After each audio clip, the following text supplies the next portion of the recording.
Good evening. I want to thank everybody for coming. This is a great turnout. We're all going to be talking about housing tonight. Before we get started, I do want to make a couple of announcements. This is the community forum where we're here to gather and have civil and adult conversations and questions. And yes, we do that here in Wellfleet. We will have a presentation, and there will be plenty of time for questions and comments and whatever else you would like to say afterward.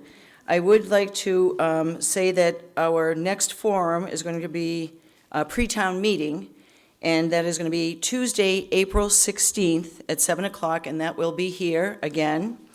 We did schedule a candidates night, but we really don't have a contested selectmen's race. Janet Reinhardt, who is here this evening, is running again for her seat. And there is a candidate for the open seat, and his name is Michael DeVasto. DeVasto. So I think at our pre-town meeting, we will ask both of those people to try to be here so they can at least introduce themselves and say something about themselves. But if you are looking for Michael DeVasto, I am sure that you can find him here somewhere in Wellfleet. I know he's a shellfisher person, and I'm sure we're very happy that he has chosen to run, and we wish him luck. The other thing I wanted to say, although it's not related to the forum, this Thursday evening at the library, March 21st, at 7 o'clock, there is going to be a talk by Andrew Gottlieb, who is the executive director of Association to Protect Cape Cod. And he will be talking about the environment, the environmental room tax, how that is going to be used and applied throughout the towns, and how that's going to affect our fixing our water systems and ensuring that we all have clean water, and our ocean and ponds and estuaries are also functioning in a healthy way. So without further ado, I do want to thank our local housing partnership. They've put a lot of work into this. It made it very easy for us members of the forum. They really kind of organized the whole thing and helped a lot with our outreach and making sure you all knew about tonight's meeting. Gary Sorkin is the co-chair, and I am going to introduce him, and then he will take it from there and introduce you to all of the other members who will be speaking tonight, and I'll turn the lights down once they start the PowerPoint. All right, thank you. So I am Gary Sorkin, and I am co-chair of the Local Housing Partnership. What I first want to tell you is who we are. So there are two housing committees in Wellfleet that are specifically charged with developing community and affordable housing in town. One is the Wellfleet Housing Authority, and Elaine McElroy is the co-chair, or excuse me, the chair of that group, and that is the state-authorized committee and has elected members. And then the second group is the Local Housing Partnership, which is really a committee of the town, and our job is to coordinate efforts of the various departments and committees in town to support housing development. So we have two groups, and what I want to do is just take a minute, and if you're involved with either or both of those, raise your hand. So we have a good representation tonight. Welcome, all of you. Why are we here tonight? You may have heard that the question is, can we develop community rental housing at 95 Lawrence Road, which is the land opposite the school where the ball field and the water tower are currently. And really, the purpose of tonight is to ask for your support for Article 42 at town meeting on the 22nd of April. If it doesn't move, it will be Article 42. But either way, it's specifically the one that talks about developing that land for affordable housing. And it's really, without your support, nothing is going to happen. And as we were talking earlier today, we're just at the beginning of the process of defining what should we do on that land, how should we do it. And that's really what we're going to talk about tonight.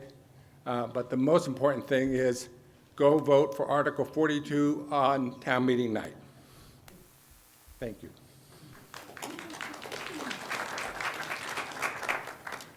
So we have three speakers tonight.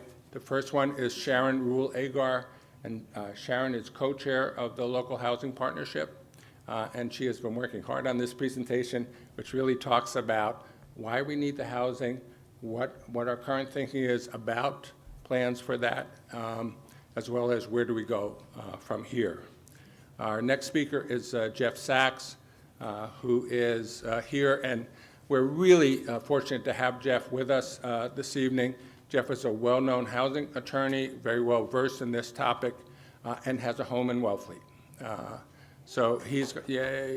And Jeff is really going to walk us through what does affordable and community housing really mean, and also the really important aspect of, can we afford to do this? How do we fund this kind of a project? And then lastly, Elaine is going to do the roundup and take your questions. With regard to questions, we thought we would work through our presentations first and ask you for your patience. We have pencils and paper here. If you want to write down any question, you're afraid you're going to miss it at the end, and then we'll open it up for questions with Elaine's wrap-up at the end of the presentation. So without further ado, I certainly want to also mention, we've spent a lot of time in it. We rarely have something so pretty to hand out. So take some of these home, give them to your friends. Really, it reiterates why we need your support for Article 42 for affordable and community housing in Wellfleet. Thank you again for being here.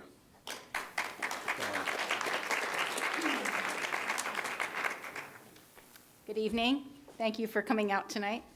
I'm Sharon Rule Agar, and I'm co-chair of the Local Housing Partnership. I'm going to talk about building community rental housing in Wellfleet and why we need it and what we're proposing to do. So in 2017, the Wellfleet Housing Authority commissioned the Housing Needs Assessment and Action Plan. And this document, which is available for you to look at, has a great wealth of information about Wellfleet, both in terms of housing and demographics in general and income, all of that. One of the most startling facts that we found was that between the years of 1990 and 2015, Wellfleet lost 62% of our residents between the ages of 25 and 44. And these are people who are likely setting down roots, maybe starting families, maybe starting businesses, maybe looking to get involved in town government. These are people that we really need, and they are, I would say, at the heart of a vibrant year-round community. So we really need them, and we're losing them. We continue to lose them regularly. So at the same time, long-term residents, especially the elderly, are finding that their housing needs are not being met. Many older folks who have been here for a long time may be living in houses that are too large for them, houses that are too expensive to maintain, too expensive to heat. They can't get up the stairs. Often they're isolated. And if they want to move to some housing that's more appropriate to their needs, often they have to move out of Wellfleet after having spent a lifetime here. So we don't want that to happen. There's been a significant loss of year-round rentals, and the rental vacancy rate has hovered around 0 since about 2015. To put it in more particular terms, a year-round, lower range, 2-bedroom market rate rental is about $1,400 a month, which would require an income of about $64,000 without spending more than 30% of your income on housing costs. In 2015, 30% of all Wellfleet year-round households had incomes below $25,000. So what this says is that we have a great number of people who are, if they can find rental housing, are paying more than they should be. More than 30%, often more than 50%. And this is getting worse. So this is a modified graph from the Cape Cod Commission, and you can see this is 2015, 2025. Rent, skyrocketing, income, not so much. So this, what we call the affordability gap between the two, is just getting wider all the time. There are many reasons for this, but one of them is that we're losing year-round housing at a fairly alarming rate. Many homes that were previously used as year-round housing, either for owners or renters, have been sold to people who are using them for seasonal housing or short-term rentals. And so we are facing a housing shortage. Like I said, there's many reasons for this, but the loss of year-round houses is a big piece of it. And you could read that. So according to the Housing Assistance Corporation, this is going to affect us all. So it's even if we are comfortable in our houses and we can afford our year-round home and we don't have any problems, eventually this is going to affect the economy in a way that we will all feel. So employers are finding it harder and harder to find employees. Employees are finding it harder and harder to live here. And eventually we will all start to find that we're paying more and more for goods and services that are dwindling, becoming more scarce.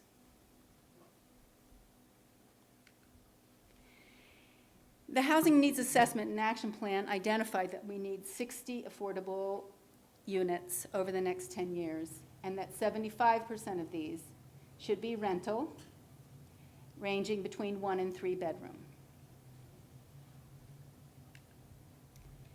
In a nutshell, in order to support and sustain our year-round community, we need housing options that are affordable to a range of incomes and appropriate to the needs of residents at all stages of life.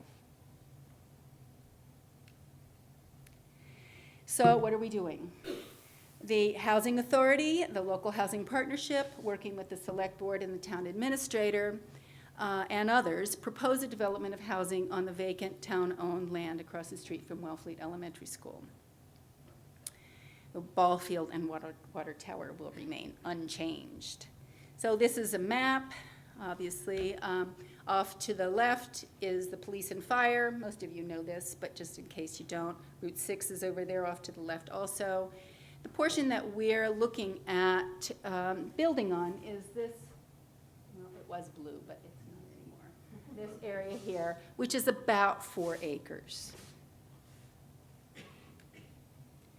And why 95 Lawrence Road? It's the only piece of vacant town-owned land that's over 4 acres that can be reasonably developed. So many of you may remember that last year at Spring Town Meeting, the housing committees lobbied to have this lot studied for possible housing before any other proposed projects could move forward. And this was well supported by voters. And so, working with the Massachusetts Housing Partnership, a feasibility study was conducted by Coastal Engineering. They found that the location is good for housing. It has a capacity for reasonable density on standard septic. It's accessible on both Long Pond Road and Lawrence Road. It's on town water and all utilities are available. Other important considerations are it's relatively level. If you've been around Wellfleet and looked at the housing proposals over the last 20 years, you'll know that that's very hard to come by and often poses great problems.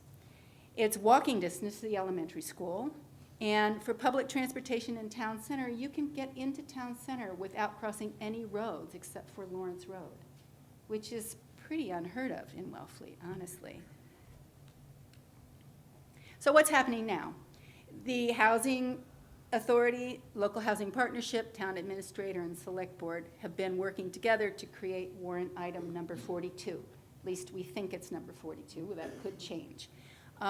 which reserves portions of this property for community housing. An additional piece of the warrant authorizes the select board to lease that designated portion to a developer for 99 years for creating community housing. Committee responses so far have been positive. So, to be clear though, no decisions about design, number of units, distribution of units, bedrooms, whatever, nothing can be made until 2/3 of Wellfleet voters approve this warrant item. So after that, there'll be opportunities for people to really weigh in and say what they'd like to see there.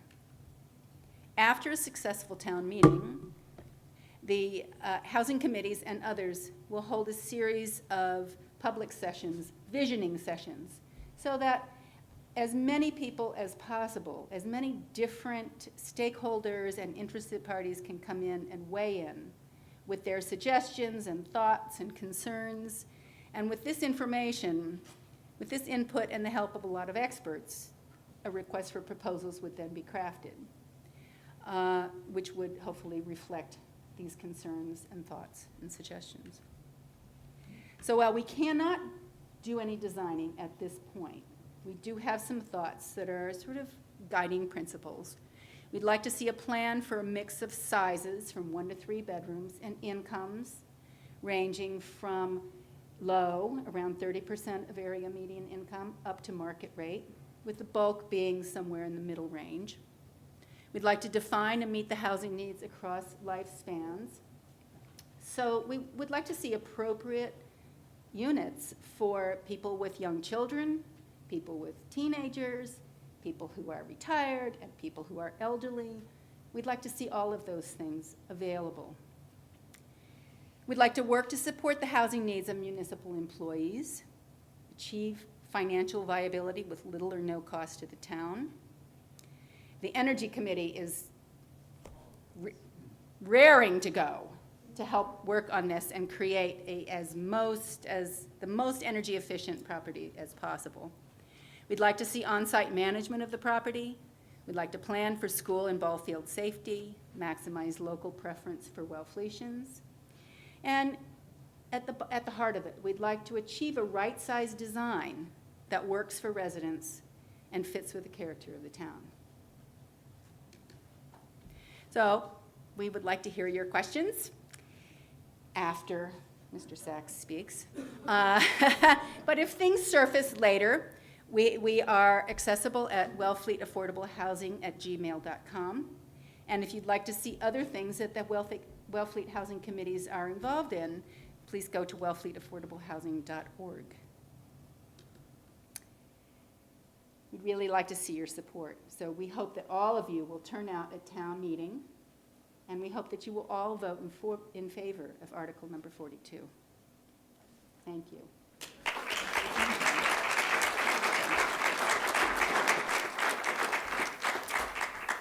I haven't done that in a long time, so thank you. So now I'd like to introduce Mr. Sachs. And Jeff, as you already know, is an attorney in Boston working on affordable housing and also is a second homeowner, which we'd like to see more second homeowners get involved in these efforts. So I'm just going to read to you from his bio because I don't want to miss anything. Jeff has worked in affordable housing for over 35 years and is a partner in the Affordable Housing Group at Nixon Peabody, a law firm which has a nationwide practice in affordable housing and community development. Jeff served as chair of the Newton Housing Authority and the Newton Community Preservation Committee and was a member of Governor Patrick's Public Housing Reform Commission. He is currently on the steering committee of the statewide Community Preservation Coalition and is vice chair of To Life Communities, an owner, manager, and developer of senior housing based in Boston. Jeff?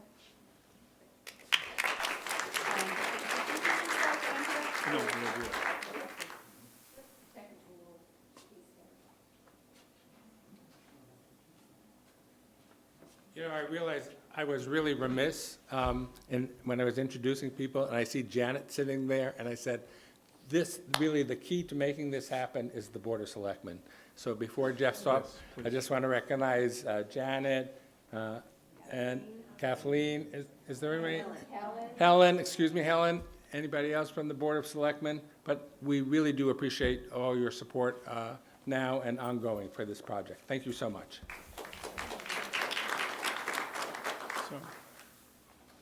So thank you, Sharon, and thank you everyone for coming out tonight. This is really a great turnout, and so Sharon has presented this great vision for what could be done with that land, and wouldn't that be fabulous? And you must be thinking, like, can we really do this, and where's the money going to come from, and who knows how to get this stuff done? And who's this going to really be for? The warrant article has some very specific references in it, and I thought this evening I would first look a little bit about who would be served by this kind of a project. Then I thought I'd take a couple minutes and tell you about the resources that are available, federal, state resources that many towns around the Commonwealth take advantage of.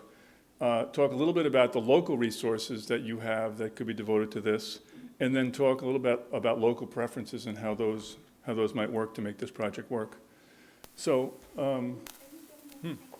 no, we seem to have missed this side. I don't know. Or forward. I think it may. Forward, you think so? I think back. Back? I think back. Let's just see what happens. Okay. Sorry, folks. It's got to go the other way. Let's go the other. Whoa!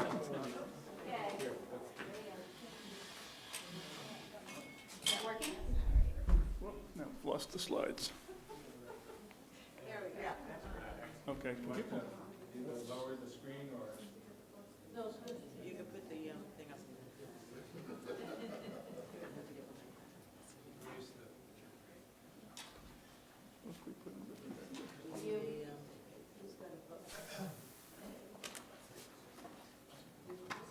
Just so you know, the projector was locked in a room until 10 minutes before 7. We were a little bit thrown. Okay. Okay.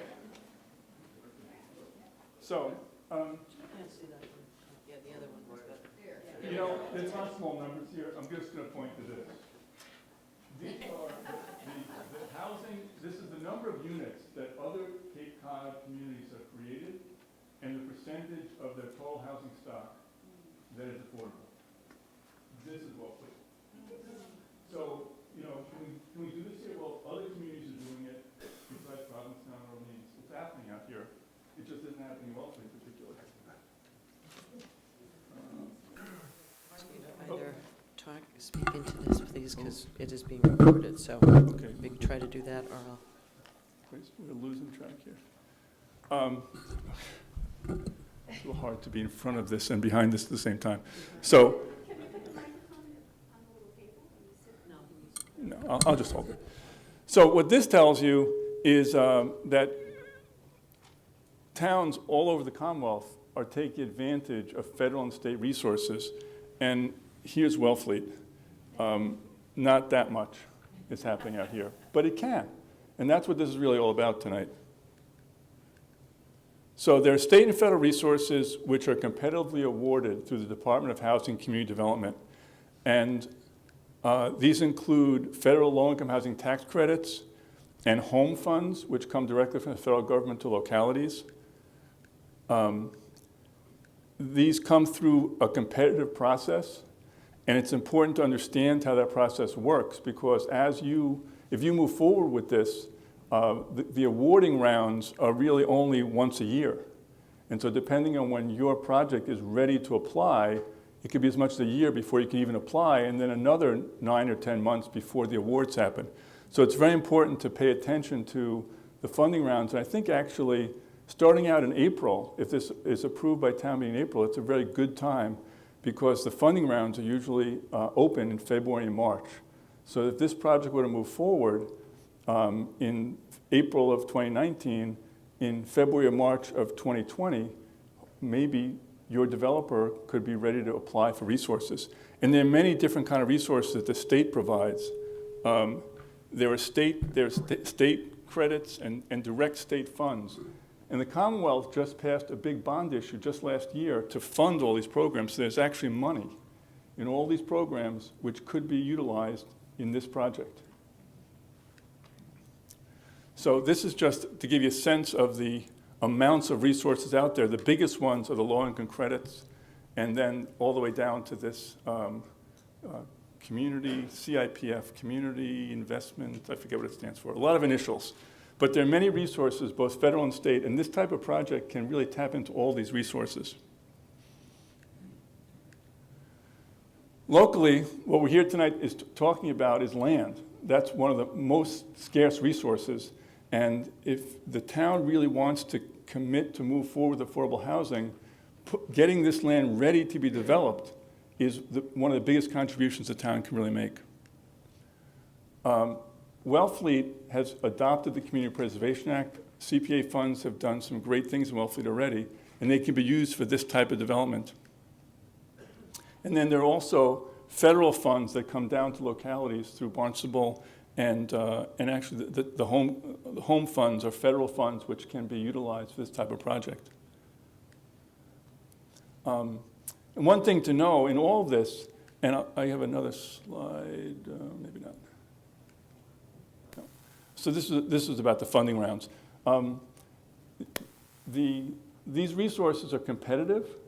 You need to have an application that is that fits into the kinds of developments that are being done around the Commonwealth. As I said, there's a round that happens once a year, and if the town moves forward with this, you can see through this qualified allocation plan, that's the state's kind of roadmap of how this works. It's up on the web. You can see what's important to the state agencies, and you can try to align your project with what the state, if you want to go after those funds, with what the state and the federal resources are being used for. CPA is a great resource for developing affordable housing. Under the CPA guidelines, community preservation resources can be used to support housing that serves people up to 100% of area median income.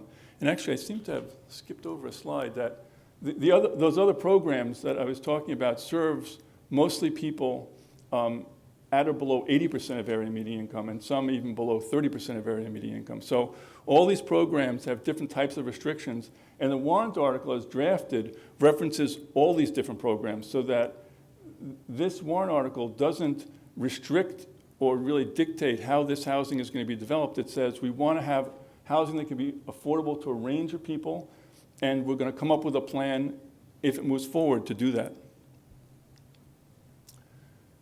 Another feature of the Community Preservation Act is that the resources can be bonded. So building housing is an infrastructure investment. It's an investment in the future. And to commit to 5 or 10 years of a portion of the community preservation funding is a very appropriate use of those funds, in my opinion, so that the town could put together as much as $1 million. Even though your CPA is not $1 million a year, I think the CPA raised about $250,000 a year, but if it took a portion of that, $100,000 a year for 10 years, there's $1 million that could be available today at Wellfleet's borrowing rate. Not sure what that is, but I bet it's pretty good. And you could borrow the money in the bond market. And it's the CPA resources which come from real estate taxes which stand behind those bonds. So the marketplace would want to buy those kind of bonds.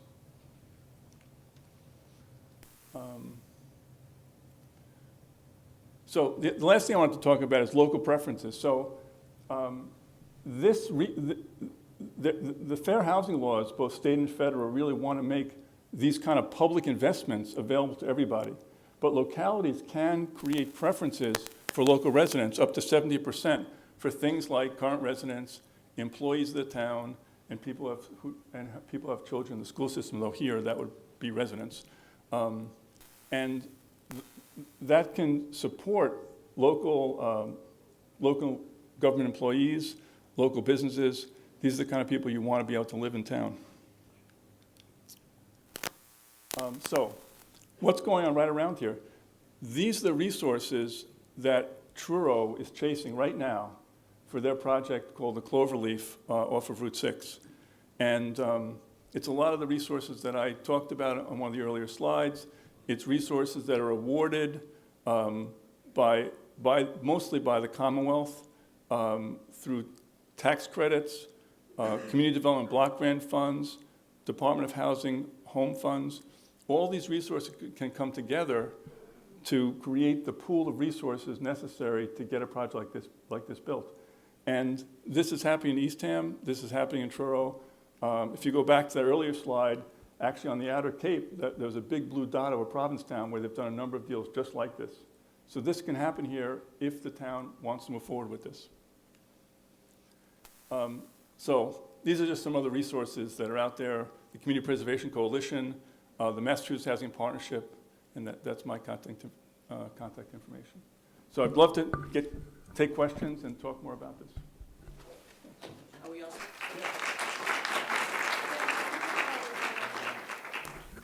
So I just want to tell people, if you're going to come and ask a question, please use the microphone. We are being recorded for those people who cannot be here tonight, and state your name, and that's all we need to go.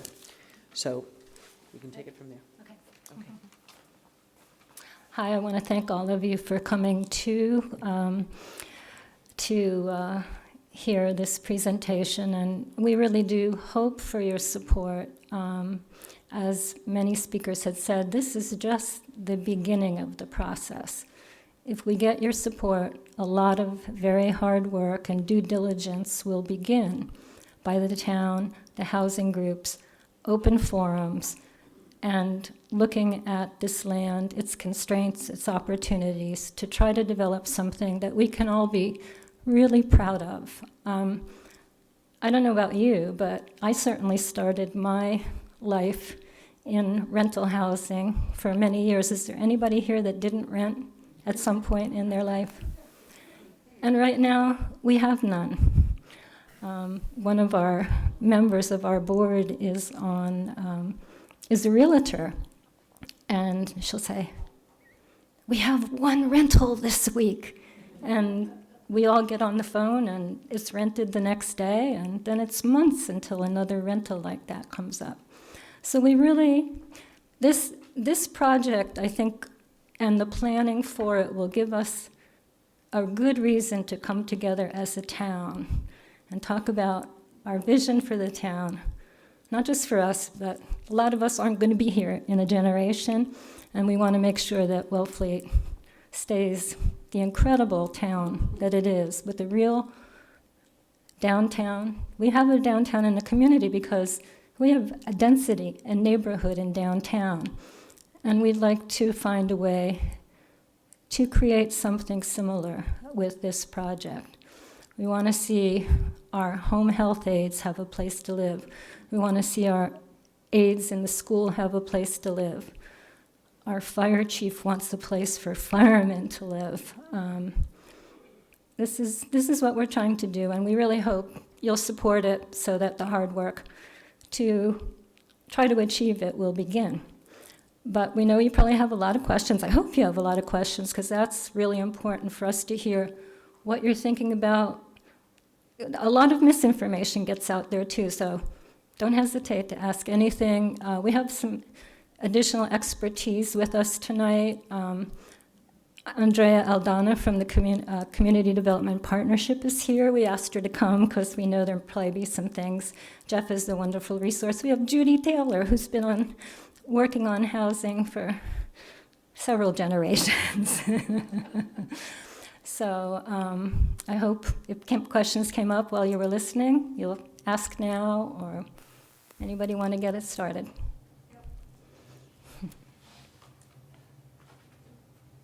Helen Miranda Wilson. I think this was probably an oversight, but just so everybody knows, when we looked at the map with the chocolate brown parts that weren't the ball field, Ms. Agger just pointed to one corner of it, and my understanding is also the back part that Ms. Agger, yes, it's the whole thing. It's not just that one corner. Right, we're considering looking at all of that was in the darker color. Thank you for clarifying that. Liz Smith, is there any substantive opposition to this in the town? Not that we know of yet, but this is why we're trying to do as much outreach and information sharing as possible.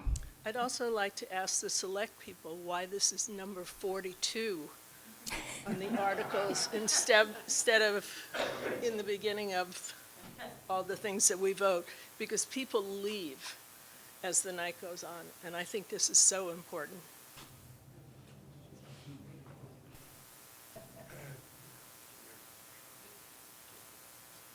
So, Janet Reinhardt, so number 42 is not that big of a number if you consider every financial allotment budget item. I mean, that's 30 right there.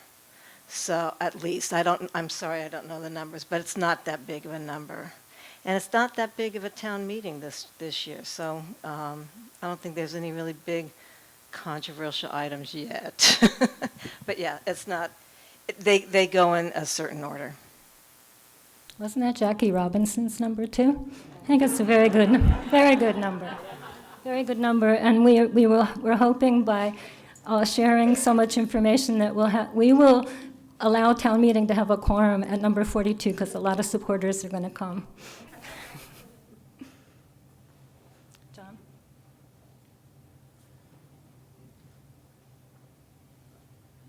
John Morrissey, welcome back.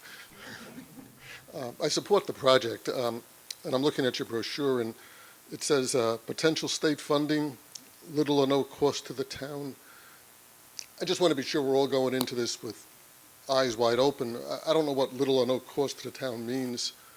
I assume we're donating the land. Is that the concept that we're talking about?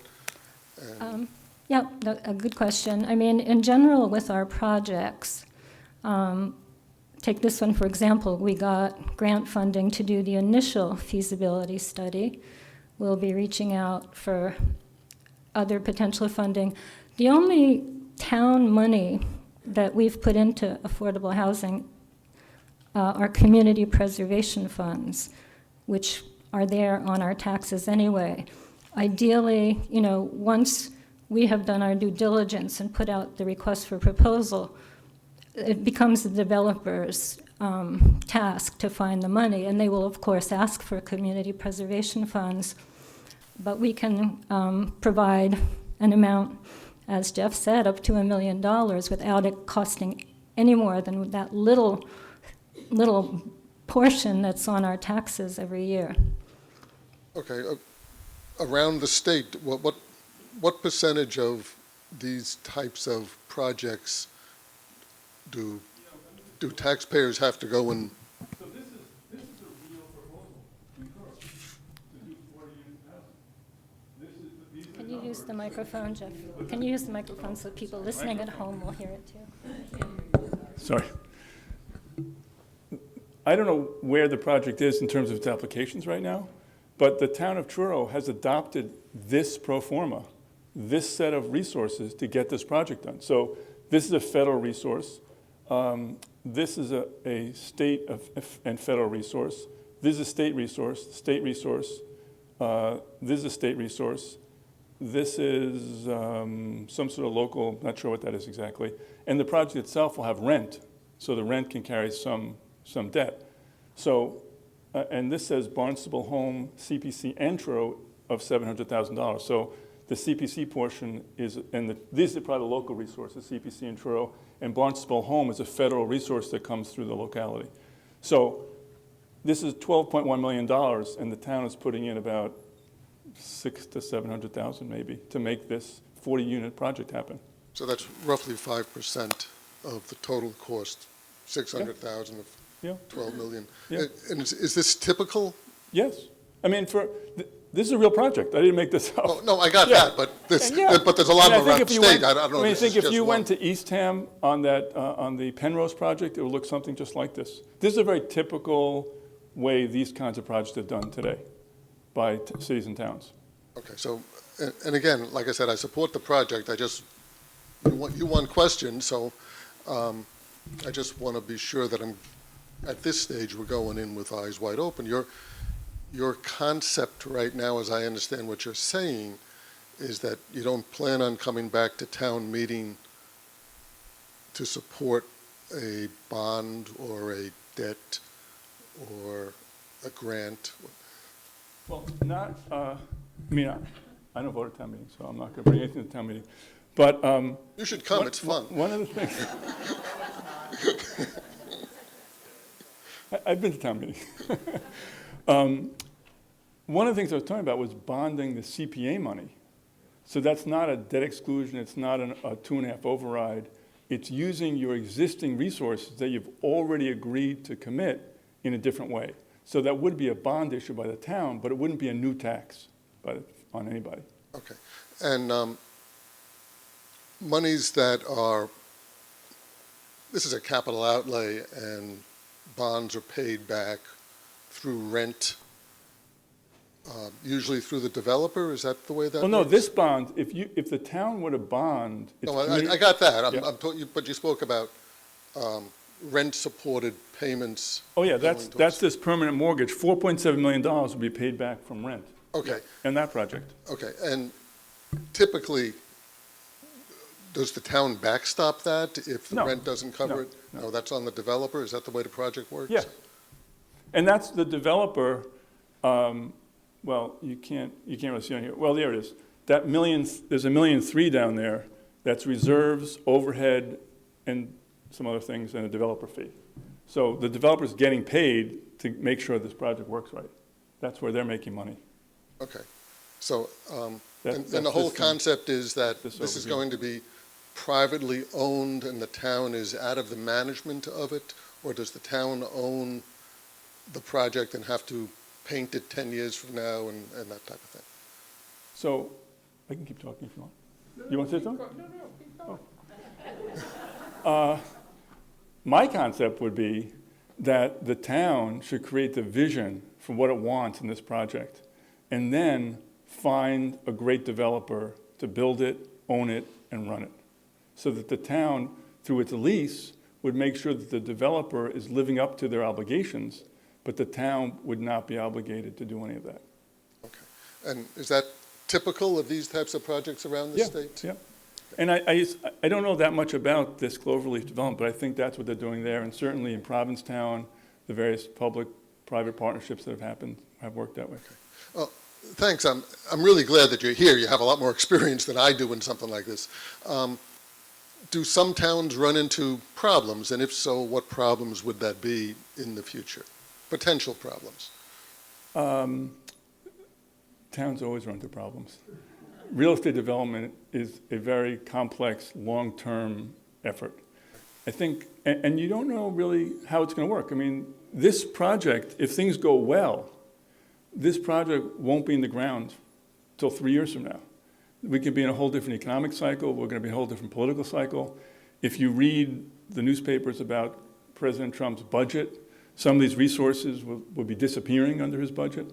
So you have to be nimble, you have to be flexible, you have to be prepared. In my opinion, what this town meeting warrant article does is get the town in a position to make this happen.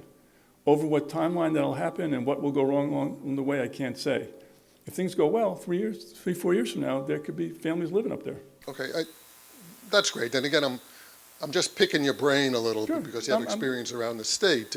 But 5 years from now, 2 or 3, 4 years after the project is in the ground and up and running, are there potential issues that other towns around the state deal with that just crop up upon occasion? You know, one thing about this program in Cloverleaf is that tax credit equity is actually a private investor.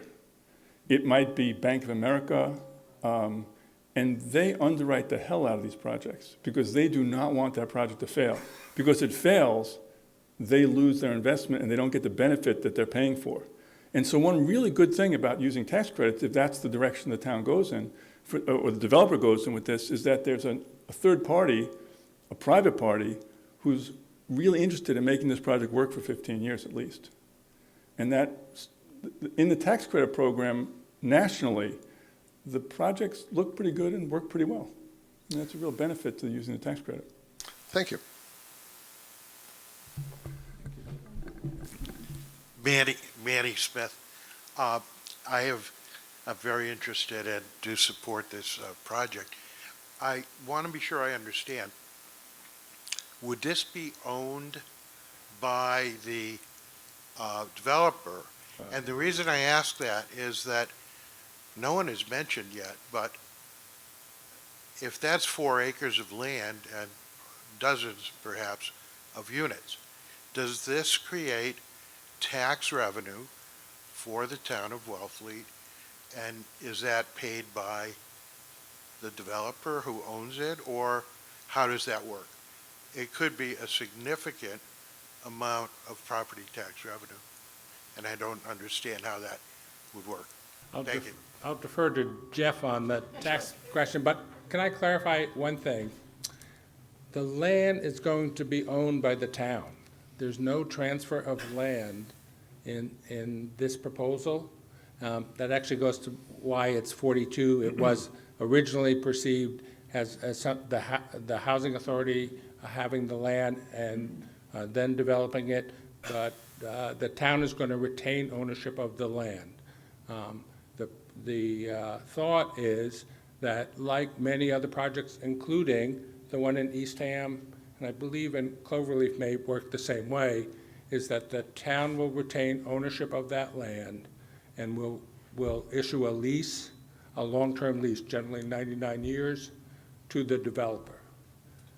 No different than the police station or the firehouse in the sense of the town didn't build either of them. We went through an RFP process, we selected a developer for that, and they built it. And the same thing here with the added proviso that the developer also manages the project once it's up and running. So their responsibility will be for the ongoing management of that project, and that's exactly like what's happening in Truro, in Eastham, and virtually all the towns that were listed on Jeff's slide. Does that clarify the land use part? And this project will absolutely be a taxpayer, no question about it. This project will be a taxpayer. And how much tax it pays depends on what you all decide should be there. If it were all market housing, it'll be paying market rate taxes. If it's restricted housing, and those restrictions are 30-year restrictions, 50-year restrictions, the value is reduced because of those restrictions, so they'll be paying taxes on a lower value. But it'll definitely be a taxpayer. No idea yet, of course, what the revenue might be, but would you think that it would be significant? Yeah, I mean, it depends what happens there. I mean, you know, you could look in Provincetown and maybe look in Truro what they're projecting for some of these other projects and see how that's going to work. So I just wanted to clarify for my sake, and I think everybody else's sake. So what this warrant is asking for this April is a transfer or it's to allow the housing authorities and trust to go forward. We're saying as a town, you know what, this sounds like a great idea, go explore and come back to us with what you're finding out. And in that, you're going to be having visioning, that's when there's going to be more town input. You'll be having meetings for people to express what they would like to see there, what it would like to look like, what would be the percentages of that housing distribution, which would then dictate the tax income, and we could figure out those numbers as you figure it out, and have somewhat of a proposal to come back to the town. But this is just really allowing you to go forward and explore all those areas. This is not people saying that they're committing to the motion will allow the board to lease the land to a potential developer of a community housing. But that doesn't mean that it's all done and we have nothing else to say about it. What it is just opening up the ability to start the process so that we can come back and have input to it. I just think that people have to understand at town meeting that this isn't just handing over, we're going to give it all to you and we have nothing to say about it anymore, that this is something that is a community project and will be dictated, including the management of it, that there will be management if we so choose to have that built into it as a requirement. Well, I mean, the simple answer is without town meeting approval, nothing will Right, happen. right. With town meeting approval, you're giving the go-ahead to start the planning process and do all the outreach necessary to create an RFP to Yes, put out for a right. developer. Right. We won't necessarily, there'll be public meetings, but Mm-hmm. if we get to the place with the RFP that feels Right. right And for you- our town, it will go out. Yeah, once all of Without- those things are vetted, then there's the chance for people to go and, have more, there's another vote somewhere down the line for people. No. Okay. However. But we're yeah, committing to the process. You Okay. are committing to the process, whether it will happen or not, based on all the due diligence and work that's done and what the shape of it will be. If we get to the good point with all the best reasons and have an RFP that is successful, chances are it will come up to town meeting again when the request for community preservation funds has to be approved. Yes, okay. And there would be then, but I know Truro accepted that they have their developer. They are still holding community meetings to inform the community about Yes, what was going on, right. It's happening, but they are keeping the community involved. But the point of getting together to get that correct design RFP that we can all support. We need You're this, giving we us need this permission passed. to I do all am, that. I am in support of this. I just want to make sure that everybody understands. So, and I do as well, that I'm not having Right. a false expectation or saying it differently to other people. Right. Great, and I do thoroughly support this, so. Hi, something else I feel reassures me is I'm very much in support of this. So there are going to be listening sessions and people are going to express themselves, but there are septic limits and public water access limits and density limits, so it isn't like anything goes. We still have our limits, even with 40B, which is a way to override certain of those limits.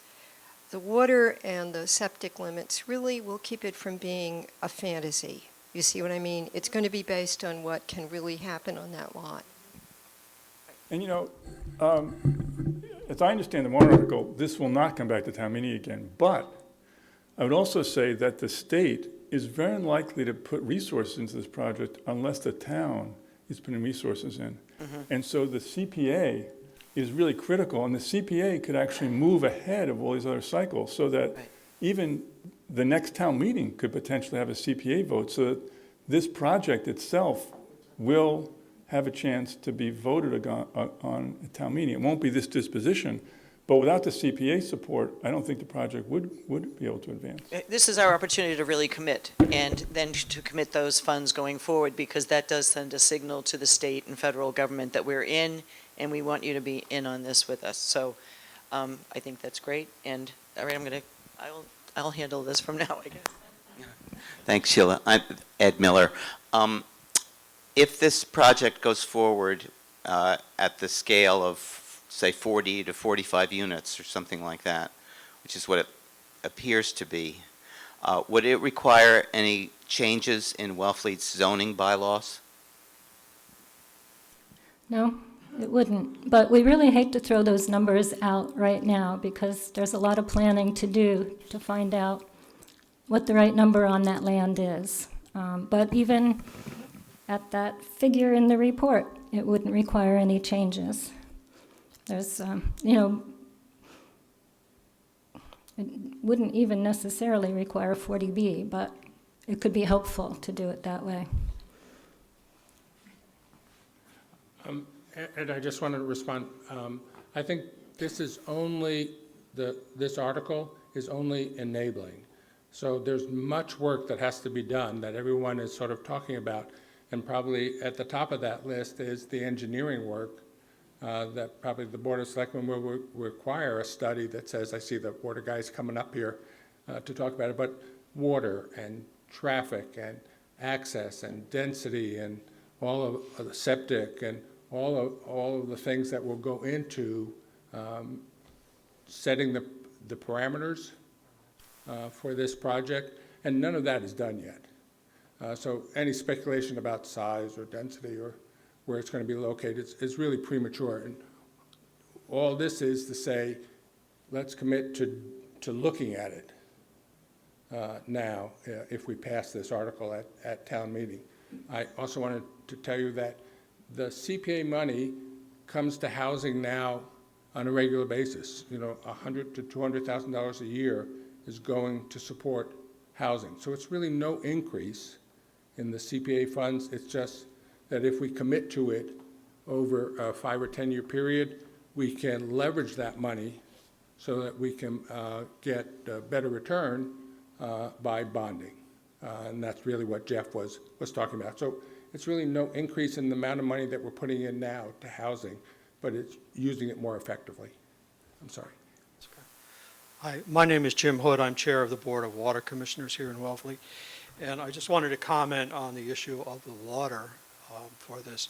When the project was announced, or the potential for the project was announced, we were asked to discuss the potential for the existing water system to supply water to the housing. And what we did was we asked our engineering company, Environmental Partners, to review the system and give their advice on this. And they came back with a couple of points, which I want to first start by saying Wellfleet has some of the best water, municipal water, of any town on Cape Cod. We are in the top 2 towns on Cape Cod in terms of the quality of our water. In terms of the quantity of water, we have adequate water. We have 2 well fields. One of them is right up here, which we call the Boy Scout camp, and that is our primary water source now, is the wells 4 and 5 that are at the Boy Scout camp. The other well site is what we call the Coles Neck well site, or on Grist Mill Way off Hay Road in the northern part of town.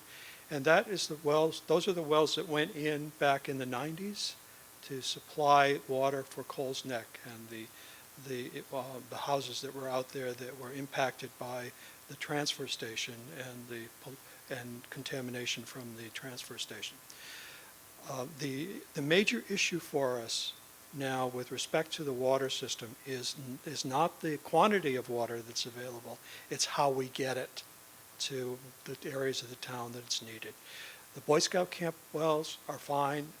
They can pump up to 100,000 gallons a day, and the pipes that run from the Boy Scout camp to the water tower are more than adequate in terms of being able to supply it. However, state DEP, Department of Environmental Protection, does expect that a town will have a redundant water supply.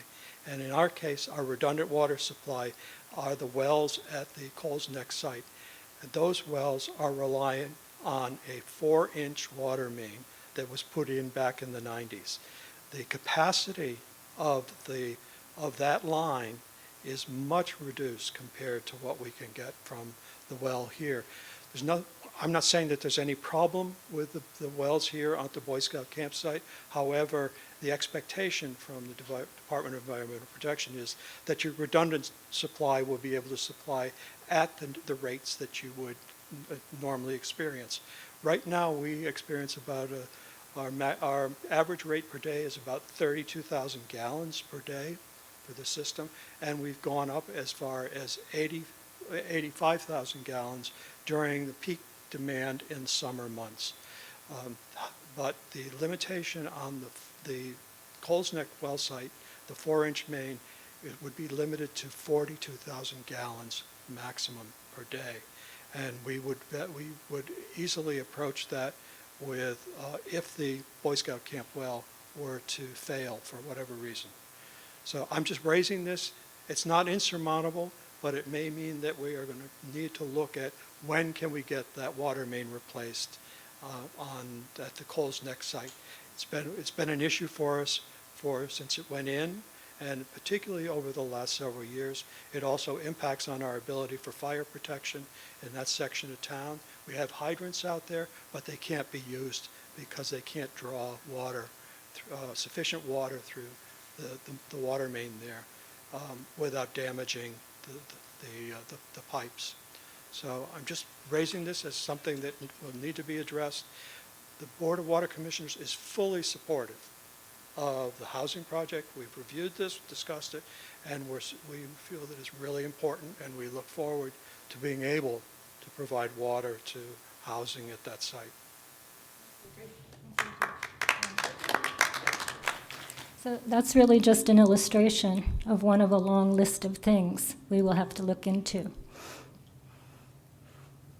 Hi, David Mead Fox. I just want to say two things. One, I support this, and I actually invite each of us individually to contact neighbors, friends, our community, people who are going to be voting at town meeting, and talk to them about this. This is a great turnout, but it's not enough all by itself, so I encourage all of us to speak to our friends and neighbors.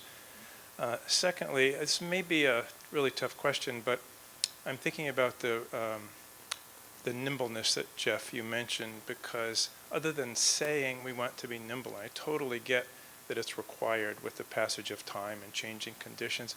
Is there any advice that anybody can give us about how we can build in nimbleness somehow in this process? Other than, is it just a state of mind, or can we have alternative scenarios or plan B, C, and D, or something like that? Well, you always have to have plan B and C and D. You just might not know what they are right now. Yeah. I mean, to me, this is about creating an opportunity. And how that opportunity plays out.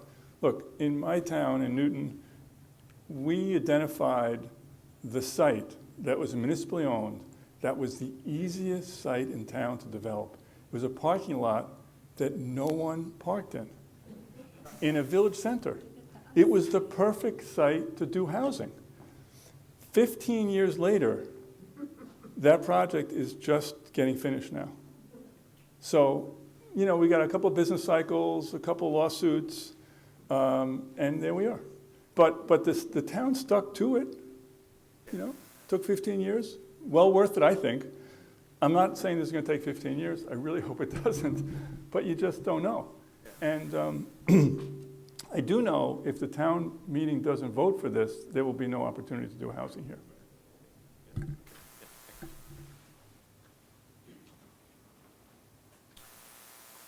Wayne Clough. I also support this wholeheartedly. For 16 years, I worked for Boston Financial, which is one of the largest tax credit providers in the country. Actually, they started it back in 1986.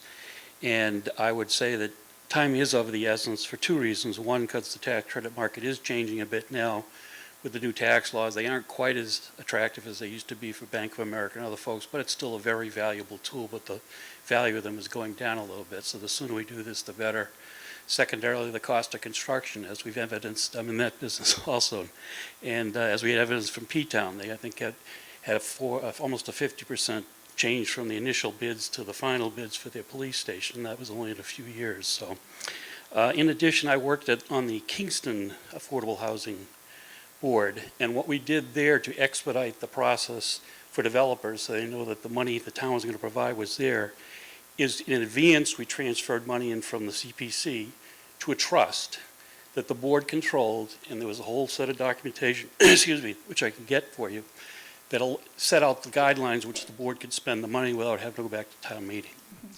And also, I don't know if I'm going to be able to get them to become involved, but the general counsel for Boston Financial happens to be a summer resident here in Wellfleet.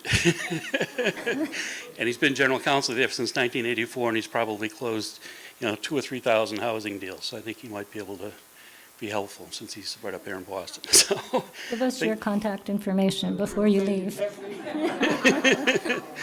I think that's it. Thank you. Okay, well, thank you. Wellfleet. So, Go ahead. I know the general counsel of Boston Financial. He's a great guy. And there actually are a ton of people in this industry, one of them is actually sitting in the back over there, who I bet will help make this happen. There's a lot of housing people from New England who happen to have someplace in Wellfleet, and I'm hoping we can tap into their knowledge base to make this a reality. So.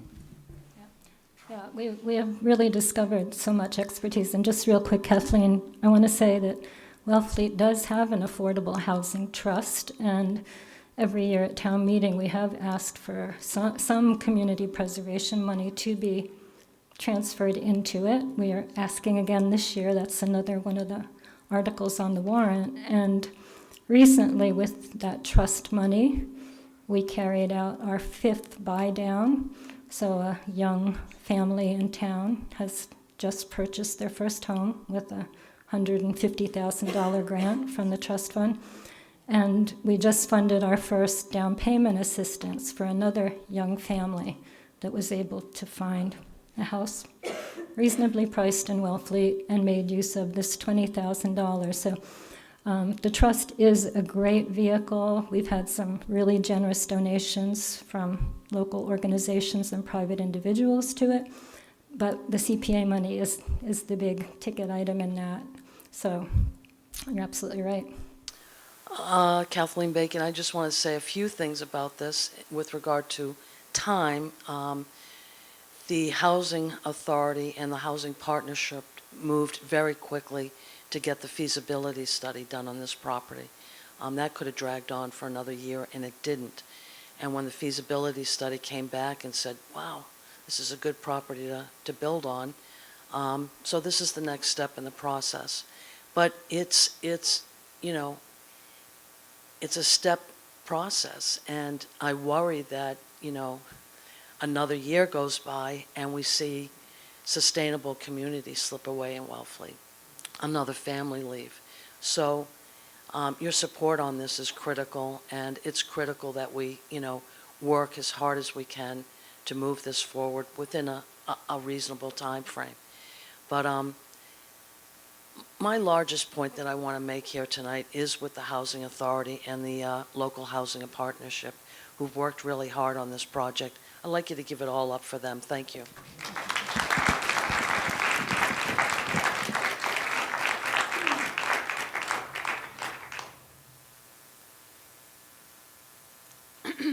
Hi, I have a question about the article. Gail Ferguson, Wellfleet resident. I'm sorry in advance if I'm asking you to repeat yourself, but as I focus on the last sentence before me on the screen, the motion will allow the Board of Selectmen to lease this land to a potential developer. I'm wondering, that tells me that the lease, usually leases have certain terms in it, and they represent final agreements. And I'm wondering what this language contemplates. What if we vote in favor of this article, are we saying that the Board of Selectmen will determine all the lease terms? And what kinds of things will be reflected in those terms? That's my question.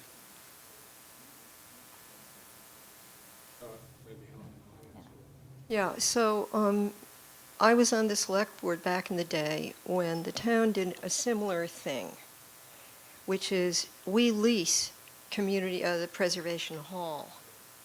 We own the land under it and we lease it. And I've seen that lease agreement, and I've seen other lease agreements that the town does here and there.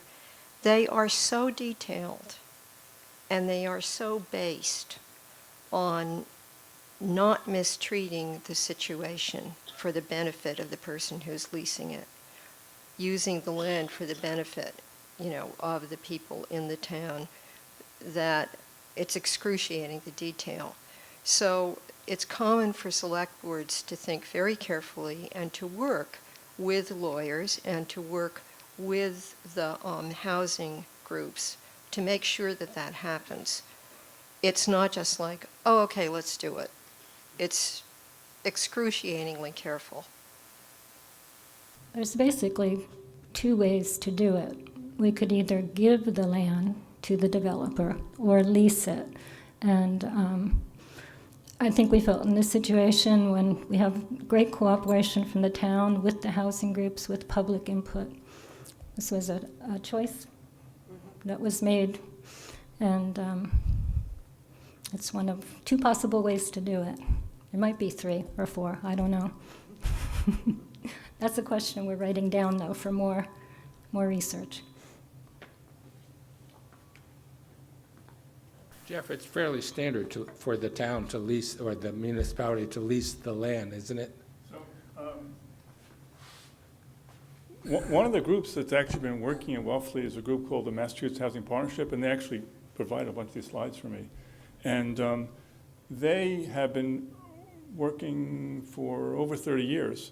Actually, a lease is a very typical way for towns to dispose of land for housing because it states what the town's goals are and what the developer has to maintain with this housing, and it gives the town a really direct way to do something about it if the developer doesn't do that, as opposed to just conveying the land off. And there can be covenants that go with the conveyance, but it's much easier to enforce a lease. So leases are very typical ways for towns to do that.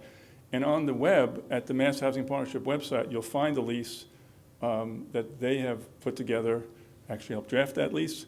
The towns, I think I did that like in 1992, and towns have been using that lease ever since. And there's a lot of experience in this kind of leasing, and I think the developers understand it, the financial community understands it, and I think it works for towns. Maybe I wasn't as clear as I might be. I was really interested in examples of the kinds of things that are normally found in these leases that will be decided by the Board of Selectmen.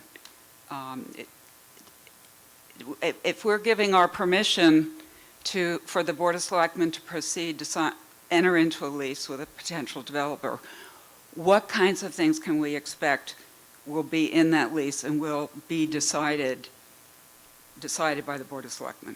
So it's a little tricky because the more the town tells the developer exactly what to do, the more it becomes like building the firehouse. So the lease for something like this, you want the developer to be responsible for doing this and the developer to work in the private marketplace to do it. So the lease will talk about things like, the general density, the general configuration of the site, who it's going to serve, and then how it's going to be maintained. So the big picture things, not what the siding is going to be made out of, what the foundations are going to, where the foundations are going to be constructed, and so on. So it's the program for the site that's going to get defined in this lease, and you're going to hire a developer to implement that program. And I bet, Truro's ahead of us here. I don't know whether they've come out with a lease form. I don't know what's, and certainly in Provincetown, there are examples around out here of folks doing this already. So we can do a little investigating. Again, we're at the beginning of the process.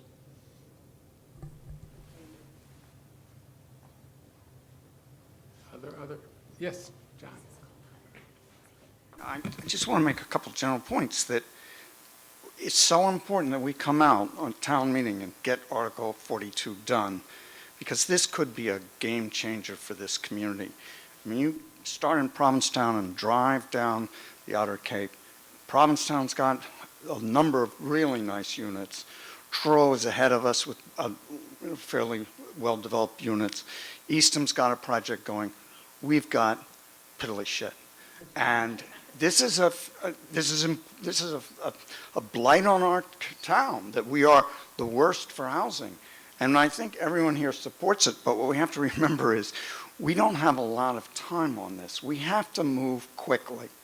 And I think the Housing Partnership and the Housing Authority has pushed us to move quickly on this so that we can stop being the worst town on the Cape for affordable housing. Because not only is that an embarrassment, it's a real factor. We're going to lose our school if we don't start working fast for affordable housing. So we can't let this town meeting pass us by.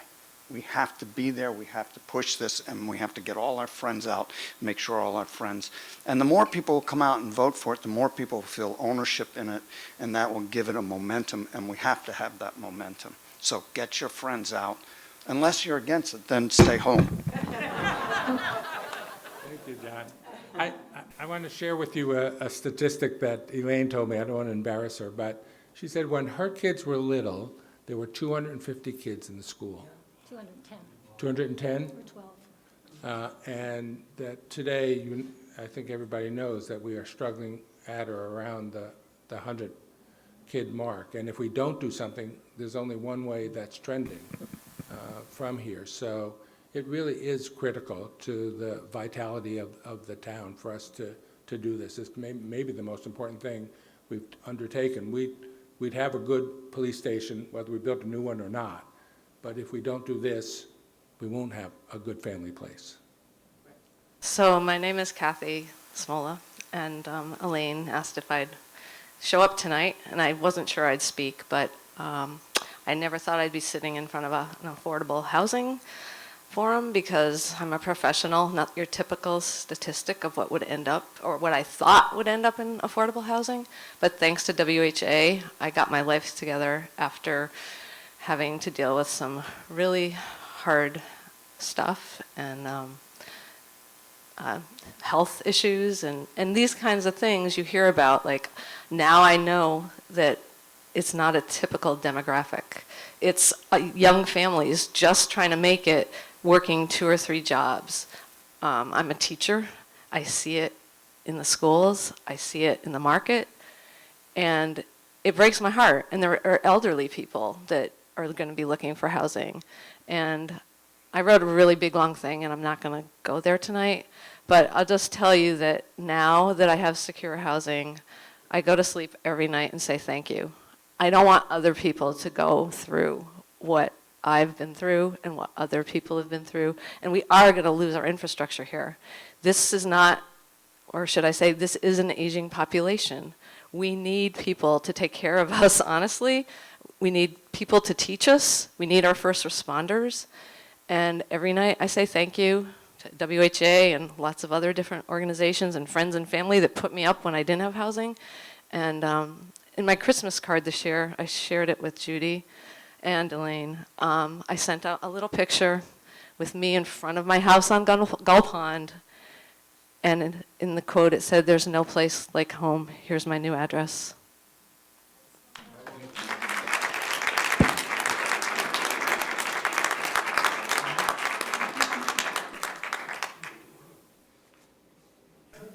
Hi, my name's Autumn Edwards from Wellfleet. We've talked a lot tonight about why we need to do this, which I 100% agree with. But let me just give you an example of what's going to happen if we don't do it. Originally, I'm from South Dakota. One of my favorite things to do in South Dakota is to go look at the ghost towns. There's a ton of them. We walk through the houses, we see the tables sit in there, the chairs sit in there, and the whole town, there's nobody there. Now, before you say, well, that's South Dakota, that's not here. In the last 5 years, since I moved here 5 years ago, I have witnessed Provincetown Elementary, I believe it was, that closed. Last week, there was 2 newspaper articles about schools. One of them has 1 student left, the other one has their enrollment down. From seeing it firsthand in South Dakota and moving here, I can tell you that it is happening. I have a 20-year-old daughter. She's going to college for paramedic. She's back home in South Dakota. I can't convince her to come out here. She has no place to stay. So just so you know, I mean, it is happening. We do need to have this done.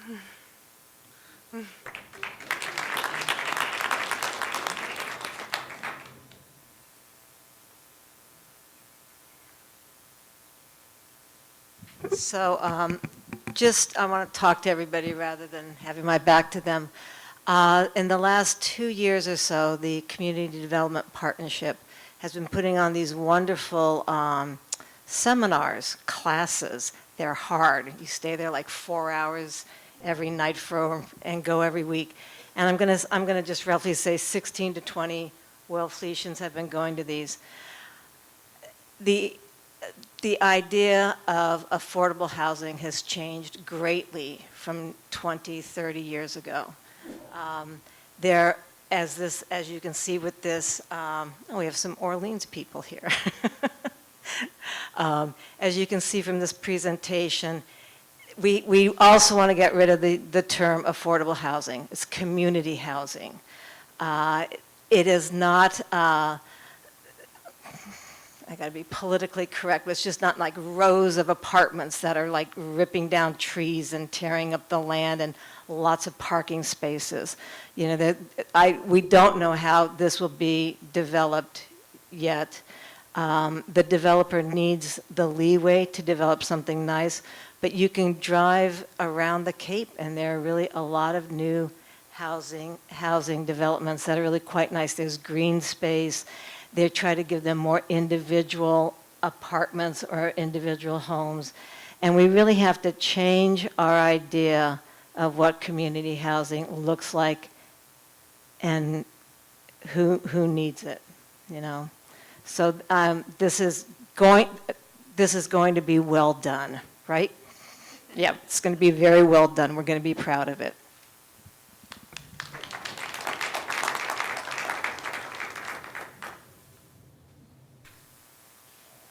My name's David Sothis, and I'm curious, having lived through the things that we all have, what happens if a developer goes bankrupt?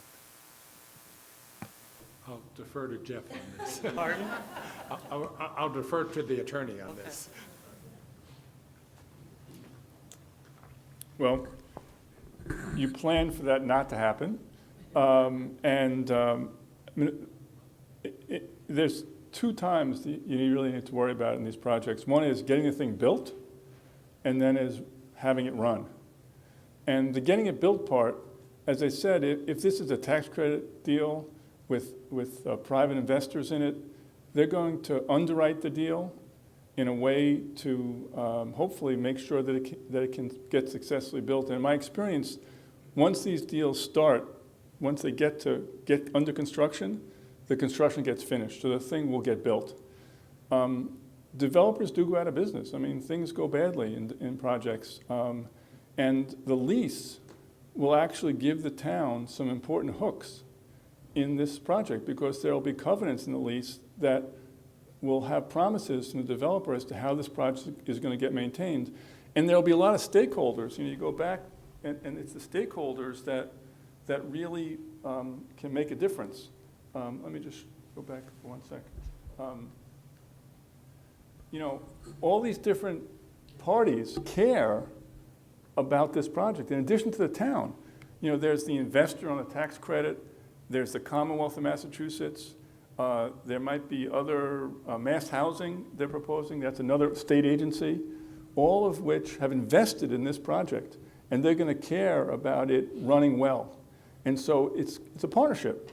And the town, through its lease, will be part of that partnership. So there's no absolutes, but it's working together with the other partners if the developer does have problems. I don't think it's even, you know, I think it would obviously get built, but somebody's going to be managing it, overseeing it for 99 years, which means any time in that time, you know, if they went bankrupt, what is the backup plan? Is it written that the whole project, you know, becomes the responsibility of the town? Well, all these that's what I was talking about, the other stakeholders. The town has the land, and it really cares what happens here. But, you know, one investor has $3.2 million into this project. That's not chump change. And so does the Commonwealth. The Commonwealth has $7 million into it. So all these parties have an interest in working it out. How it will get worked out, I can't tell you.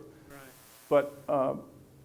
But each of those parties, the benefit of having all these different people invest in the town is that they're all interested in keeping that housing looking good. So I think that's the best answer you can have, really. Are performance bonds typical? Well, a performance bond is getting the project built. It doesn't really, there's not really a performance bond under operations, right? Just to give some comfort, firms like Boston Financial, who would have a big stake in this, 3.2 million or more, they have on-site management teams, and if they run into a problem with the developer, they have no qualms about stepping in and taking over management. I think at times, in the real bad times, they manage 24, 30,000 units, some of it affordable, some of it subsidized, that type of thing. But those folks and the people that have issued the mortgage are going to make sure that this property is properly run, and if the developer runs into trouble, he's gone. He's out of it. So.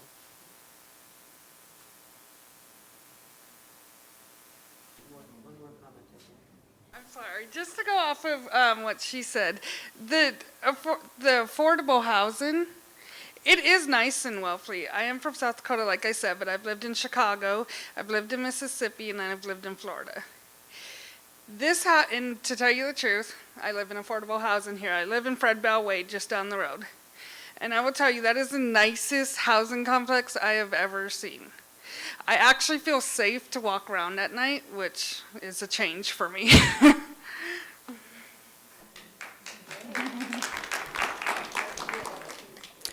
We're gonna wrap it up.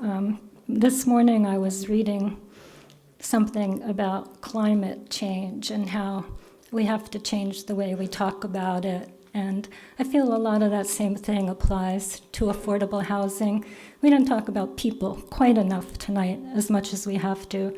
And like Kathy, I got involved in my capacity of serving the town for 35 years and witnessing the needs and, desires of our town. And I just want to share this little thing with you because I think we have to keep it in mind. It says, we interpret every bit of cold, objective information through a thick set of effective filters that determine how those facts feel. And how they feel is what determines what those facts mean and how we behave. But as 17th century French mathematician and theologian Blaise Pascal observed, we know truth not only by the reason, but also by the heart. Let's have a heart. So I just, in closing, I would just like to say, I've heard a lot of people say, I'm really in support of this. And I love that. And I love that you're willing to stand up there and say publicly, I'm supporting this. So I'm encouraging you to sign this piece of paper that's on the table here that says, I'm willing to say publicly that I support this project. And this would be something that we might publish your names. We might put out flyers and say, these are some people who support this. They're your neighbors. They're our town. They're second homeowners. Whatever, they live at Fred Bell Way. People support this. And so if you feel that way, you can sign this. It'll be on the table. Thank you. Sharon, is there some place that people can find it if they want to sign it, people who aren't here tonight? On our website, or our email address, yes. Are there any other questions that folks have? Well, let me thank you so much for coming out today, and in case you're unclear, go home, talk to your friends, talk to your neighbors, talk to your kids, vote for 42. Thank you again.